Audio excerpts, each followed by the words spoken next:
গায়ে হলুদ মানেই রঙিন উৎসব, হাসি খুশির মেলা, নতুন জীবনের এক সোনালি সূচনা। আজকের এই বিশেষ দিনে আমাদের বড় বোনের মেয়ে, আমাদের সবার প্রিয় সে ছোট্ট সোনামণি তিথির জীবনের নতুন অধ্যায়ে পা রাখছে। হলুদের সোনালি আভা শুধু সৌন্দর্যেরই প্রতীক নয়, বরং আশীর্বাদের আলো। পরিবারের প্রত্যেকের ভালোবাসা আর দোয়ায় স্নান করে নেবে আমাদের কনে, যাতে তার আগামীর দিনগুলো হয় উজ্জ্বল আর সুখময়। এই আচার কেবল একটি প্রথা না, এটা হলো এক অটুট বন্ধনের প্রকাশ। প্রিয় তিথি, আমরা সবাই মিলে তোমার জীবনের জন্য দোয়া করি। তোমার প্রতিটি সকাল হোক আলোয় ভরা, প্রতিটি রাত হোক শান্তিতে মোড়া।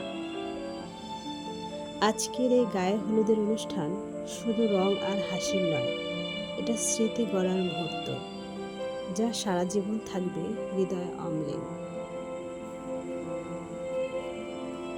আমাদের প্রিয় তিথি এবং সাকিবের জীবন নতুন অধ্যায় যাতে অপরূপ সৌন্দর্য ও ভালোবাসায় ভরা থাকে, সেই প্রার্থনাই আমাদের সবার। তোমাদের জন্য অনেক অনেক দোয়া ও ভালোবাসা থাকবে। আল্লাহ যেন সবসময় তোমাদের ভালো রাখে।